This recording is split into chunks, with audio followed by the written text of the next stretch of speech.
Third time he didn't show up, I was still sitting in the same plastic chair at the airport holding a boarding pass for a honeymoon I was apparently taking alone. I want you to understand something about that moment. It wasn't dramatic. It wasn't movie-worthy. It was just me, in a yellow sundress I bought specifically because he once said yellow was his colour on me, watching the departure board flit from boarding to final, boarding to nothing. My carry-on had matching luggage tags. I'd ordered them with our initials on them, his and mine, intertwined in that little cursive font that felt so romantic when I clicked add to cart 6 months ago. My fiancé's name was Kevin. We'd been together for 4 years. The first time he didn't show up was our engagement dinner. His family, my family, a private room at a steakhouse in Columbus, Ohio. I'd reserved it 3 months in advance. Kevin texted me at 7:14 p.m., 14 minutes after everyone had already been seated, and said he was stuck at work. His mother gave me a look across the table that I still think about sometimes. Not pity. Something closer to recognition. The second time was my work Christmas party. I know that sounds smaller, but I'd talked about him to my co-workers for a year, shown them the ring, listened to them ask about the wedding date, about the venue, about the dress. He was supposed to finally meet them all. He texted at 6:45 p.m. Sorry, something came up. Rain check? I smiled at everyone who asked where he was and said traffic was terrible. I smiled so hard, my jaw hurt the next morning. The third time, the airport, I didn't even get a text. I called him 4 times, went to voicemail every time. I texted him. I called his mother, which, looking back, I'm not proud of, but I was sitting in Columbus Airport in a yellow dress holding a carry-on with our initials on the tags, and our Cancun hotel confirmation was in my purse. I needed someone to tell me I was overreacting. His mother picked up on the second ring. Honey, she said, and I knew from just that one word, honey, he's not coming. What does that mean? She was quiet for a second. He said he couldn't go through with it. He asked me to, I told him to call you himself. I told him that. I'm so sorry, sweetheart, I don't know what's wrong with him. I sat there for probably 3 full minutes after she hung up. Just sat there. The departure board changed.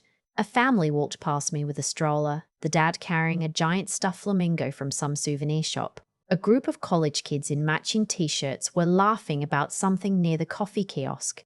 The airport kept moving, and I just sat completely still in my plastic chair in my yellow dress. Then I got up, walked to the nearest bar, one of those generic airport bars that serves overpriced beer and has 17 TVs all showing different sports, sat down on a stool, and ordered a vodka soda at 9 in the morning. The bartender didn't blink. God bless airport bartenders. I was on my second drink when the man sat down 2 stools over. I noticed him because he was wearing a button-down shirt and slacks, which is a strange choice for someone at an airport bar at 9 a.m., and because he looked about as destroyed as I felt. He ordered a whiskey neat, stared at it for a minute without drinking it, then put his elbows on the bar and pressed his face into his hands. I looked away, not my business. But then the bartender, her name tag said Renee, she had a silver streak in her hair and clearly no patience for nonsense, looked between the two of us and said, "Rough morning for both of you, huh?" It wasn't really a question. My fiancé didn't show up, I said, because at that point I had no filter left. We were supposed to fly to Cancun. The man lifted his face out of his hands. He looked at me. He had dark circles under his eyes, and his shirt was slightly wrinkled, like he'd been sitting somewhere for a long time. My girlfriend didn't show up either, he said. We were supposed to fly to Portland to meet my family. Renee the bartender looked at the two of us. She crossed her arms. And then she said, perfectly deadpan, "Well, you two are both already here. You could just get married and go somewhere." I laughed. Not a polite laugh. A real one, the kind that comes out when something is so absurd that your body doesn't know what else to do with it. The man laughed too, and then we both stopped laughing, and it was quiet for a second, and Renee just raised her eyebrows like, well, and went to take someone else's order. I looked at him. He looked at me. "I'm Nora," I said. "I'm James," he said. We shook hands at an airport bar at 9:17 in the morning, and I thought, what an absolutely insane day this is. We talked for 2 hours. I missed my Cancun flight. I don't think he ever had a real plan to begin with. His name was James Whitfield. He was 34, he was an architect, he'd been with his girlfriend, whose name was Amber, for 2 years. They'd been together long enough that meeting his family in Portland felt like the obvious next step. And she had agreed and bought a ticket, and then 3 days ago she told him she wasn't in love with him anymore, and she thought they should break up. Not gently. Not with a lot of explanation. Just that, and then she stopped responding to texts. He'd already booked the time off work. His family was expecting him. He said he figured he'd still go, but then this morning he'd driven to the airport and just sat at the bar instead. He couldn't explain it any better than that. I understood that completely. I told him about Kevin. All of it. The engagement dinner, the Christmas party, the departure board going from boarding to nothing. I told him about the luggage tags with the intertwined initials. I don't know why I told him about the luggage tags specifically, but it seemed important. He said, "How many times do you let someone do that before you stop showing up yourself?" I didn't have an answer. I ordered a third drink. At some point, Renee came back by, looked at us still talking, and said, "You two figure out your wedding date yet?" And I laughed again, and James smiled, genuinely smiled, not the polite kind, and said, "We're working on it." He offered to share a cab back to the city. I said yes because I had no other plan and because 4 hours at an airport bar has a way of making a person feel like they've known someone for years. In the cab, he asked if I wanted to get coffee, actual coffee, somewhere that wasn't an airport. I said yes. We went to a diner on 5th and spent another 3 hours talking. He told me about growing up in Maine, about his younger sister who was getting her PhD in marine biology, about how he'd always wanted to design small, sustainable buildings and kept ending up working on commercial towers instead. I told him about being a pediatric occupational therapist in Columbus, about my apartment with the bad kitchen lighting that I'd been meaning to fix for 2 years, about how I put deposits down on a venue and a photographer and a florist for a wedding to a man who apparently couldn't be bothered to show up to the airport. "What do you do about the deposits?" he asked. "Lose them mostly," I said. "Some of them have cancellation policies." The florist was really nice about it. He looked at me for a second. "You already called the florist?" I had called the florist. From the cab, actually, while he was looking out the window. Kevin's mother had made one thing very clear on the phone. This was not a postponement. Kevin wasn't coming back. "I figured I'd better start making calls," I said. James didn't say anything. He just nodded slowly, like he understood what that took. I went home that afternoon. I sat in my apartment with the bad kitchen lighting and looked at the Cancun confirmation email and the hotel itinerary I'd put together, snorkeling on Wednesday. A dinner reservation at a place that had been on my list for years, and I felt the specific weight of a future that had been real an hour ago and now wasn't. I let myself feel it for about 45 minutes. Then I called my mother. She said I never trusted him. She said this immediately with zero hesitation before I had fully finished the sentence. My mother had been quietly not trusting Kevin for 4 years, and she had been waiting, apparently, for her moment. "Mom, 3 times, Nora. 3 times he didn't show up. That's not a pattern, that's a personality." She wasn't wrong. James texted me that evening, just, "Hope you're doing okay. Today was weird." I wrote back, "Today was extremely weird." But honestly, the coffee helped. We started texting every day after that. It was gradual, and then it was just normal the way those things happen. He'd send me a photo of a building he was working on. I'd send him something funny, one of my patients had said. We went to dinner the following Saturday, and then the Saturday after that. He drove down from Cincinnati, where his office was, both times without being asked. My mother wanted to meet him after about 3 weeks. I told her it was too early, and she said, "Nora, you've been with Kevin for 4 years, and look how that went." And I didn't have a good counter-argument. He met her on a Sunday afternoon at her house in Dublin, Ohio. She made pot roast, which she only makes for people she's decided to like. He brought a bottle of wine and told her she had a beautiful home and asked about the photos on her mantle. My dad, who passed when I was 19, and my grandmother, who my mum talks about like she was a force of nature. He asked real questions and listened to the answers. My mother pulled me into the kitchen while he was in the living room and whispered, "This one actually shows up." I know. We'd been seeing each other for about 3 months when Kevin called. I was at work, so I let it go to voicemail. He called again 2 hours later and then texted, "We need to talk." I made a huge mistake. I stared at my phone for a long time. I had spent 4 years with Kevin. I had put deposits down on a venue and a florist and a photographer. I had sat in an airport in a yellow dress and watched the departure board flip from boarding to nothing. And now he wanted to talk. I called him back. I don't know why, except that part of me needed to hear what he was going to say. He said he'd panicked. He said the commitment had felt real and terrifying and he'd run away from it, which he knew was wrong. He said he'd spent 3 months thinking about it and he knew now that I was the right person and he'd made the worst mistake of his life. "You didn't text me?" I said. "You didn't call?" "Your mother had to tell me." "I know the first time he didn't show up," I said. "I thought it was work. The second time I thought you were going through something. The third time I waited at the airport in a yellow dress for 2 hours before I called your mother and she told me you weren't coming." I paused. "Kevin, I can't keep showing up for someone who doesn't show up for me." He started crying a little. I believed he was genuinely sorry. I also believed that genuine sorry and a person actually changing are 2 completely different things, and that I had waited long enough to learn the difference. "I wish you well," I said. "I really do, but I can't do this again." I hung up and sat in my car in the parking lot for a minute. Then I texted James. Kevin called. "I'm okay. See you Saturday?" He wrote back, "See you Saturday. Proud of you." 2 words that hit differently than 4 years of maybe someday. Things with James were easy in a way I wasn't used to. Not without friction. He was stubborn about certain things and I could be stubborn back, and we had a few genuinely tense arguments about things that mattered, like how much we each needed alone time and what we actually wanted the future to look like. But easy in the sense that when he said he was going to be somewhere, he was there. When he said he'd call, he called. This sounds like a low bar, and I know that.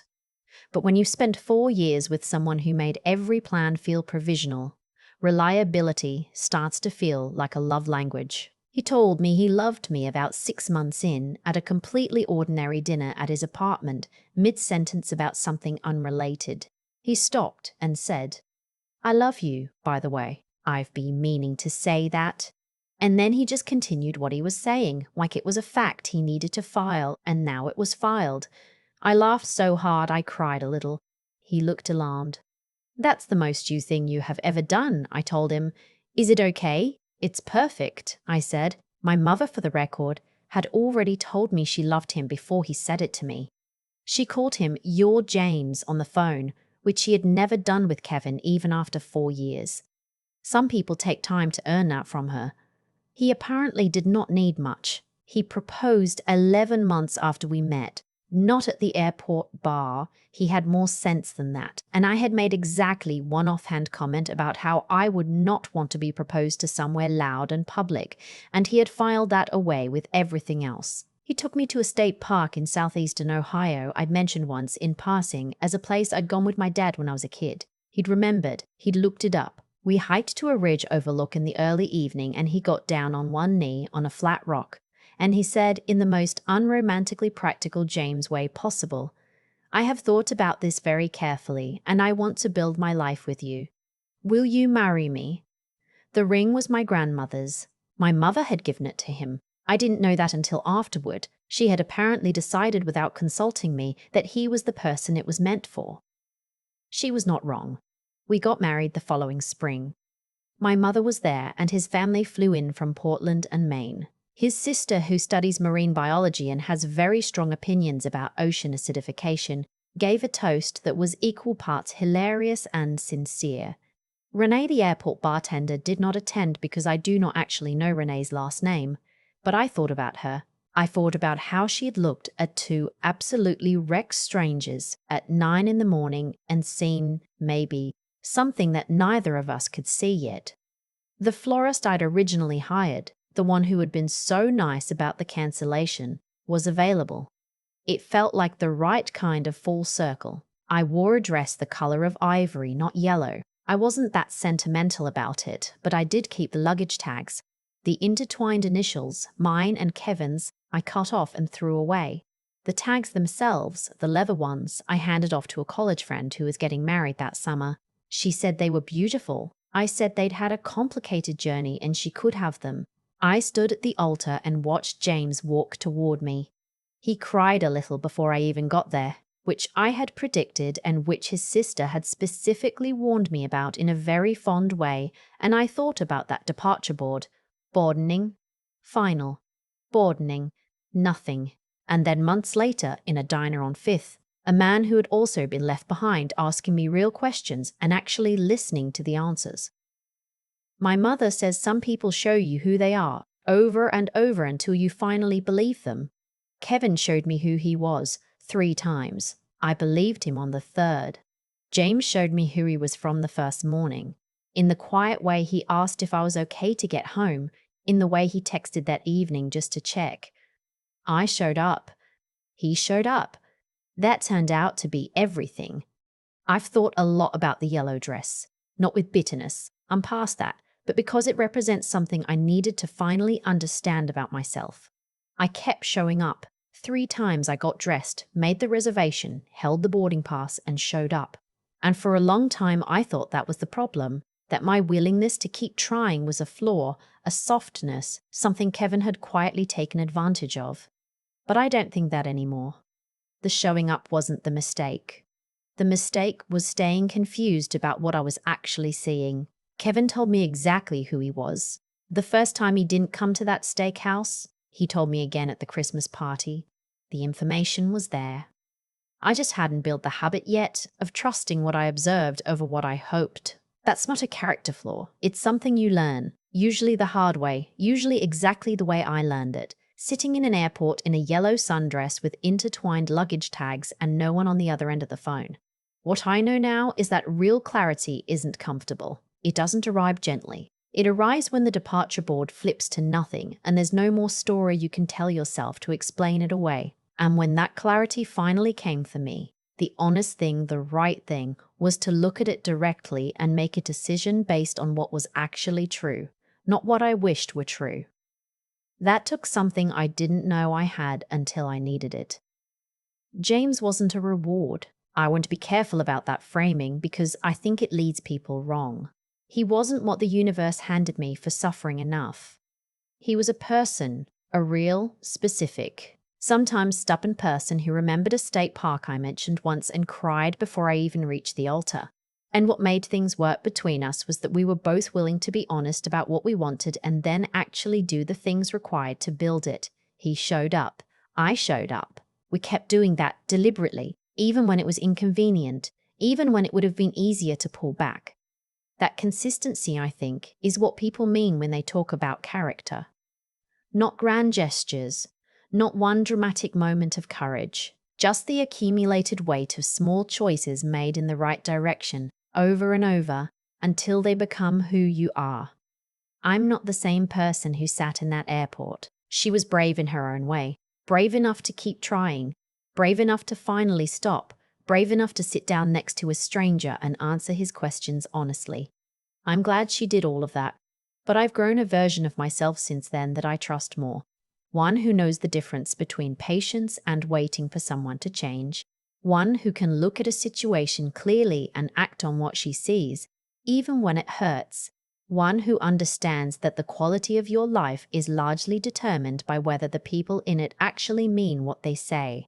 Kevin meant well. I believe that. Meaning well and showing up are just not the same thing. Renee the bartender saw 2 strangers at 9 in the morning and said something offhand that she probably forgot by noon. She didn't change my life. I changed my life. But she gave me a moment of absurdity in the middle of a genuinely terrible morning, and sometimes that's enough to shift something loose inside you, enough to laugh, enough to introduce yourself, enough to take a cab back to the city with someone who also got left behind and find out that he has good questions and actually listens to the answers.